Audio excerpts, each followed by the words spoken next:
উচ্চ মাধ্যমিক পরীক্ষা প্রত্যেক বছর আমাদের এখানে দুটো সেন্টার হয়, জয়নগর ইনস্টিটিউশন আর Jaynagar institution for girls sub centre হয়।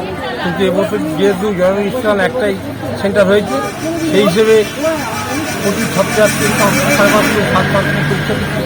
তাদের গার্জেনরা এই প্রখর রোদে কোথায় ঘুরবে, এই জন্যে আমি তাদের গঙ্গার পাড়ে প্যান্ডেল করে ডিসিশন দিচ্ছি, তাদের বসার ব্যবস্থা করি এবং জলের ব্যবস্থাও করি, তাহলে যে গার্জেনদের কোনো অসুবিধা না হয় এবং যেন 2-3 ঘন্টায় প্রখর রোদে যেখানে কোনো ঘোরা সম্ভব না সেই জন্য ব্যবস্থা করে দিচ্ছি।